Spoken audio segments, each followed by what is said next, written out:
ഇതിനകത്തൊക്കെ സൈക്കോ അധ്യാപകരുണ്ട്. ഇതിപ്പം താമസിക്കാതെ തേഞ്ഞു വാങ്ങ് പോകും.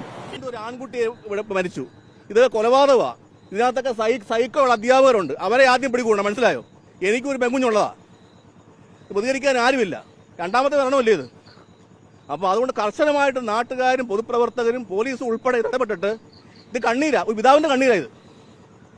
അപ്പോൾ ഇത് സൈക്കോ അധ്യാപകരുണ്ട്, അവരെ ആദ്യം പൊക്കണം. ഇതൊക്കെ കൊലപാതകങ്ങളാ, ഇതൊന്നും ആത്മഹത്യയൊന്നുമല്ല.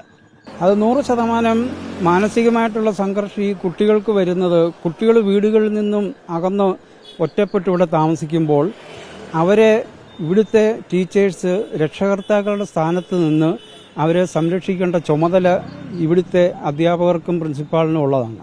ഈ സംഭവം ഇതിപ്പം ഈ 3 മാസത്തിനുള്ളിൽ 2 ആത്മഹത്യയാണ് ഇവിടെ നടന്നത്. നേരത്തെ നടന്നതിനെക്കുറിച്ച് ആർക്കും ഇപ്പം ഇതിനെക്കുറിച്ച് അന്വേഷണമില്ല, യാതൊരു കാര്യം. ചേട്ടൻ പറഞ്ഞത് വളരെ കറക്റ്റാണ്. ഇതുപോലെ കേസിൽ എന്തും പ്രതിഷേധം നടത്തി കേസ് തേഞ്ഞു വാങ്ങി പോകും. തീർച്ചയായിട്ടും 2 ആത്മഹത്യ അത് കയറി അന്വേഷിക്കേണ്ട കാര്യം തന്നെയാണ്. അതിനൊരു കുട്ടിയുടെ ജീവനും പൊലിയരുത്. എന്നാൽ സൈക്കോ അധ്യാപകന്മാരാ, ചേട്ടനും പറയുന്നത് കറക്റ്റാ. സൈക്കോളാ ചില അധ്യാപകന്മാർ.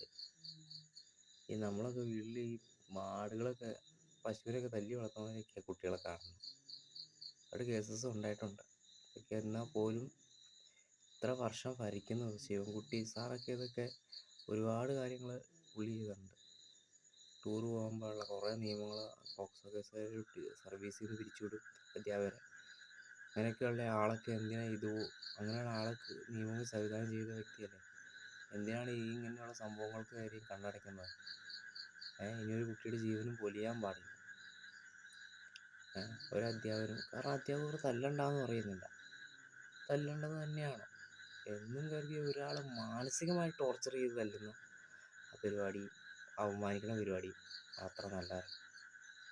പലരും ആത്മഹത്യ ചെയ്ത് പറഞ്ഞു.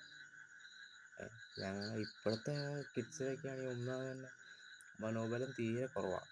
കുറ്റം പറയണേ, എന്തെങ്കിലും പറഞ്ഞാൽ പെട്ടെന്ന് കിടന്ന് ആത്മഹത്യ ചെയ്യും.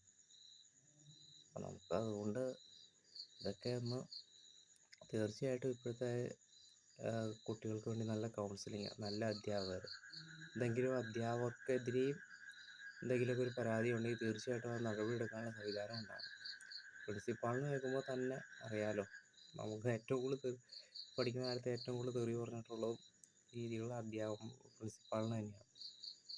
പ്രിൻസിന്ന് ചുരുക്കപ്പേരിട്ട് വിളിക്കുന്ന വ്യക്തികൾ, അത്തരം വ്യക്തികളൊക്കെ ആണെങ്കിൽ ഇത്ര ക്രൂരത ചെയ്യുകയാണെങ്കിൽ അവർക്കെതിരെ നടപടി എടുക്കേണ്ട കാര്യമാണ്. അവരെയും സർവീസ് ചെയ്ത് പിരിച്ചുവിടാൻ, തിരിച്ചു കയറ്റാൻ പാടില്ല.